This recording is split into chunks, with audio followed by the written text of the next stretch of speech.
Lumabag na nga sa batas trapiko na bisto pang may dalang shabu ang mga sakay ng isang kotseng hinarang sa checkpoint sa South Cotabato. Nakatutok si June Veneracion. Nagsasagawa ng regular na checkpoint operation ang mga tauhan ng PNP Highway Patrol Group sa Surala, South Cotabato kahapon nang mapansin na masyadong madilim ang tint ng puting kotseng ito. Pagbukas ng kotse, isa pang violation na nakita, hindi nakasuot ng seatbelt ang driver. Nang hingi ng official receipt at Certificate of Registration o ORCR ng kotse,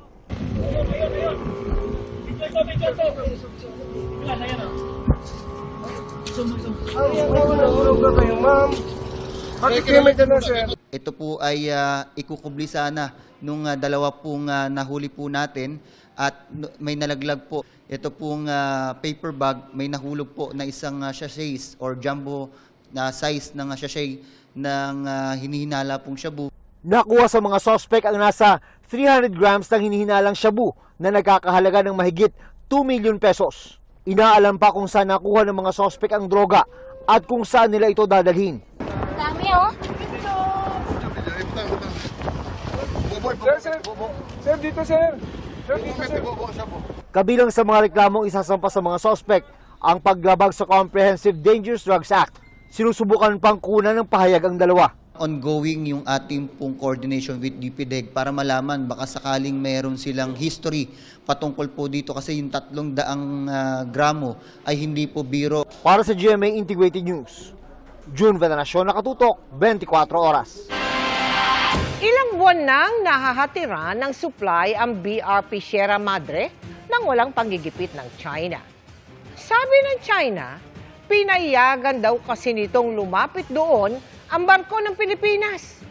Bagay na inalmahan ng AFP. Nakatutok si Chino Gaston.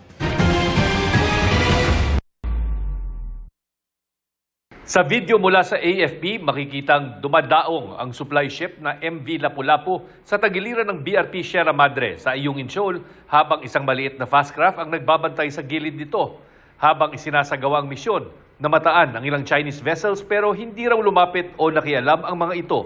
Kaya matagumpay na nakapaghatid ng supply at nakapagpalit ng sundalo sa BRP Sierra Madre na sadyang isinadsad doon para magsilbing military outpost ng Pilipinas sa Ayungin Shoal. Ayon sa AFP, ito na ang pang-anim na rotation and resupply mission mula noong Hulyo na hindi hinarang o ginipit ng China. Malayo na ang sitwasyon kung ikukumpara sa panggigipit ng Chinese Coast Guard at Navy sa mga nakaraang resupply mission na nauwi pa sa pangwawater cannon at ibang harassment sa barko ng Pilipinas.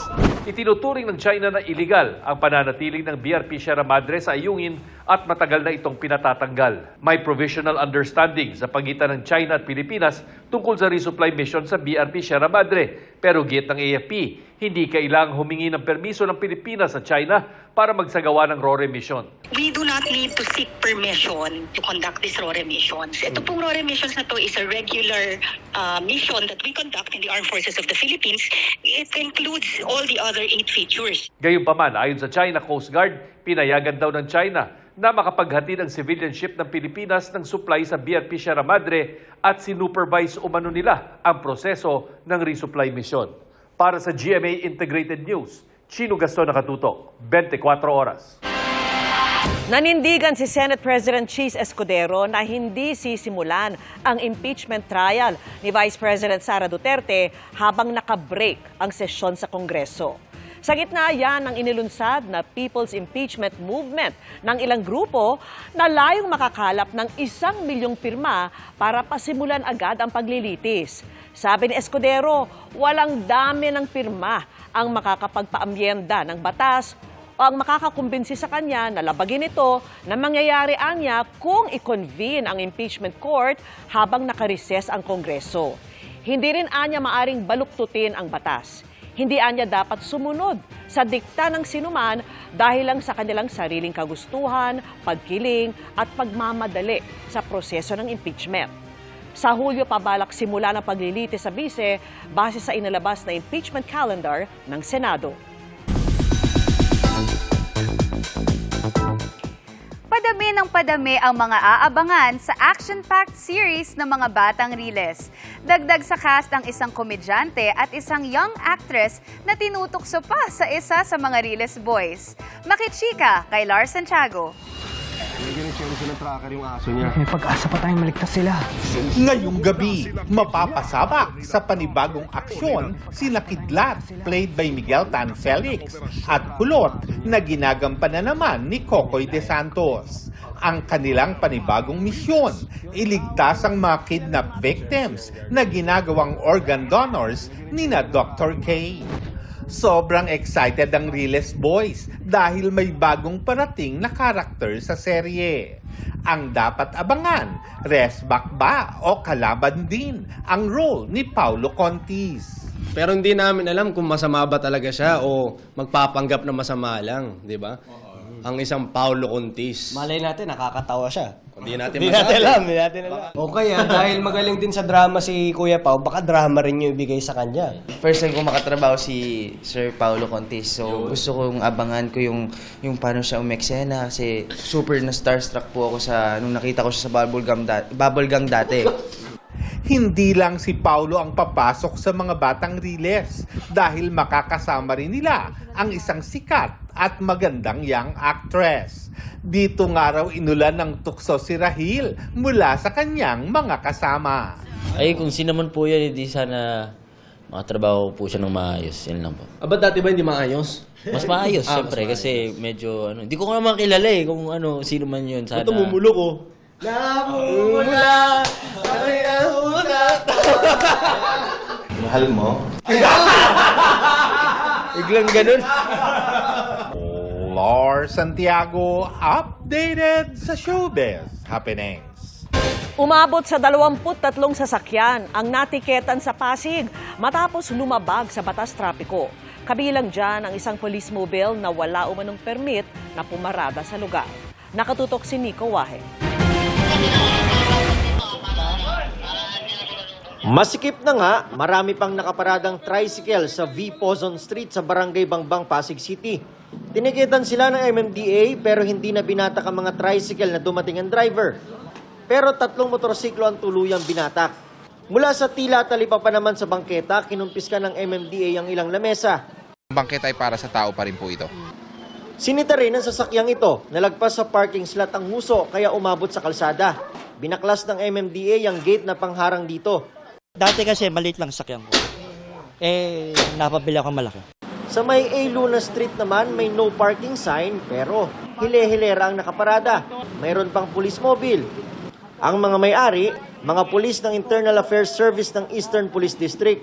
Depensa nila, pinayagan sila dahil katapat ito ng kanilang opisina. Sinasabi niyo pinayagan kayo. Sino? Para at least we have someone to ask and to confirm bakit pinayagan kayo. Ang letter namin is in-approve ng Barangay Malinaw. Pero wala silang maipakitang kopya ng permiso. Itinanggi rin ng Traffic and Parking Management Office ng Pasig na pinayagan sila roon. It should be approved by the Traffic Parking and Management Office of the city because hindi naman po barangay ang authorized to designate parking spaces. 23 natiketa ng MMDA sa Pasig, 8 naman ang binatak. Sa Quezon City naman, tinikita ng enforcer ng isang bus na nagbaba ng pasahero sa gitna ng Quezon Avenue bago mag-underpass. Pero binato pa ng konduktor ng baryang enforcer. Naano ako sa kanya, titignan ko, ang daming sinulat. Ang tanong, tinanong ko pa sa kanya, sir, bakit mo tinatawag? Sabi niya, wala kami pakialam. paano nang abala? Kayo na nga yung illegal loading. Sorry po sir, hindi naman po Bakit? sinasadya. Bukod dyan, nag-operate din ng MMDA sa Mayon Street at sa Calamba Street. 8 tow truck ang napuno ng MMDA. Para sa GMA Integrated News, Nico Wahe, nakatutok, 24 oras. Mga kapuso, posibleng magbalik ang amihan at shear line simula po bukas. Ayon sa Pag-asa, may tsansang maka-apekto ulit yan sa bansa, lalo sa Hilaga at silangang bahagi ng Luzon. Sa kabila niyan, magpapatuloy ang pag-ihip ng easterlies na magdadala ng mainit at maalinsangang panahon sa mga lugar na hindi gaanong maabot ng amihan at shear line. Bukas, nasa danger level ang heat index na posibleng maramdaman sa San Jose, Occidental Mindoro, na aabot sa 42 degrees Celsius, 41 degrees Celsius naman sa iba pang probinsya gaya ng Vinac, Catanduanes, Catbalogan, Western Samar, Iba, Zambales at San Ildefonso sa Bulacan. Sa ganitong kataas na temperatura, extreme caution o iba yung pag-iingat din ang kailangan. Mainit man, may mga lugar pa ring uulanin sa hapon base sa datos ng Metro Weather. Kasama rito ang ilang bahagi ng Northern at Central Luzon, Palawan, Bicol Region, pati ang malaking bahagi ng Visayas at Mindanao. May matitinding buhos ng ulan kaya maging handa pa rin sakaling may pagbaha o landslide. Sa Metro Manila, may chance rin na localized thunderstorms kaya magdala ng payong na panangga sa init at biglaang ulan. Paalala po ng mga espesyalista sa mga may makakapang bukol sa katawan. Agad yang ipakonsulta sa doktor. Baka matulad yan sa bukol ng isang dumulog sa GMA Kapuso Foundation. Kasing liit lang noon ang holen, pero lumaki na ngayon. Isa siya sa 17 pinaoperahan natin ng libre sa tulong ng volunteer doctors at donors.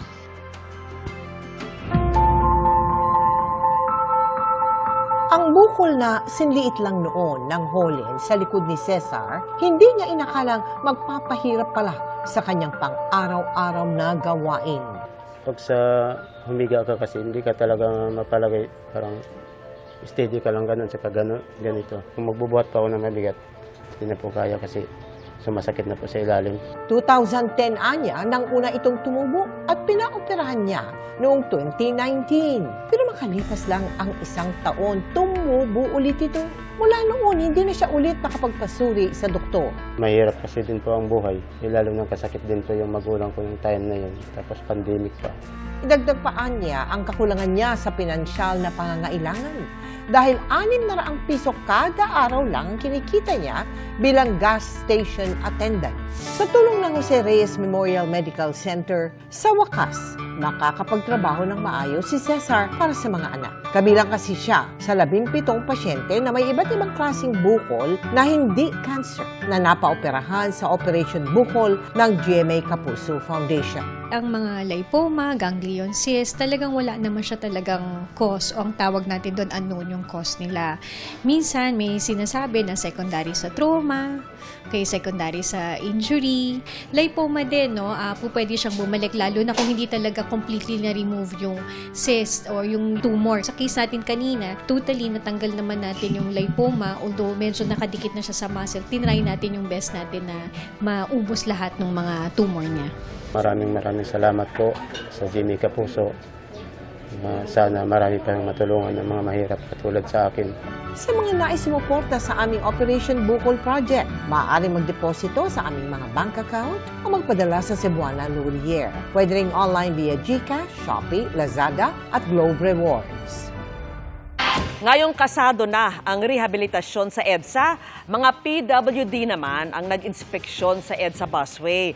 Ipinakita nila kung gaano kahirap mag-commute sa busway na sana raw isaalang-alang sa pag-aayos nito. Nakatutok si Oscar Oida. Tuwing bibiyahe gamit ang EDSA busway station sa Kamuning, hirap ang 61 anyos sa PWD na si Mang Romel. Makitid kasi ang mga bangketa at ang mga rampa. Anya'y tila mema lang. Kasi matatarik, masikip, mga ganon. Parang ginawa lang para sundin lang yung ating BP 344. Kasamang ilang kapwa PWD at ilang grupo, binagtas si Mang Romel ang sidewalk sa lugar patungo sa busway para umano ipakita ang pinagdadaanan ng mga gaya nilang may kapansanan. Dapat ito makita ng ating mga nagpaplano ng ating mga katulad niyan, yung rampa, yung mga lalo sa pag-akyat papunta sa busway o doon sa carousel natin, dapat unahin yung safety.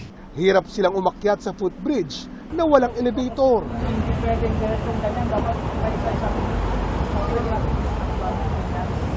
Buti nga kamo siya, nakapanik pa.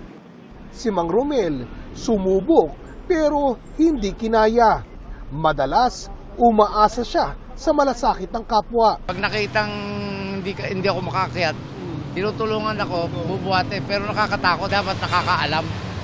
Alam niya i-handle ang isang wheelchair user. Sana yung mga ganitong overpass, meron pong elevator, o kaya pag doon sa bandang taas na doon, meron pong walkathon para po hindi po kami mahirapan na PWD. Hiling ng bago nilang grupong Partnership for Inclusion, Accessibility and Safety in EDSA o PIASE. Dahil i-rehab ang EDSA, ay makasama po sana kami sa kukonsultahin. Nang hinga namin ng pahayag, wala pang transportation official na available na humarap sa amin. Pero nitong manakarang araw ay napuna na rin ni Transportation Secretary Vince Dizon ang mga hindi gumaganang elevator sa busway.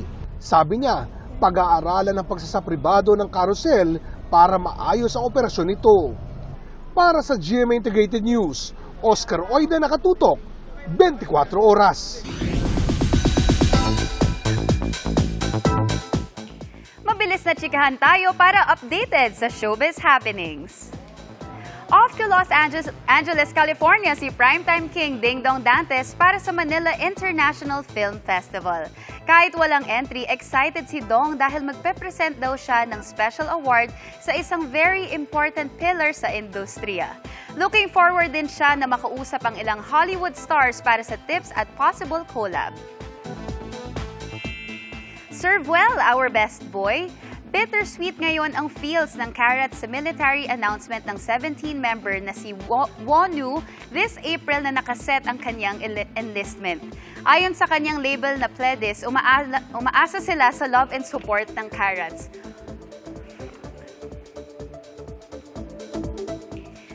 Where is the love? Where is the love? The love, the love. Familiar ba mga kapuso? Get ready dahil magko-concert dito sa Pilipinas this August ang American hip-hop group na Black Eyed Peas.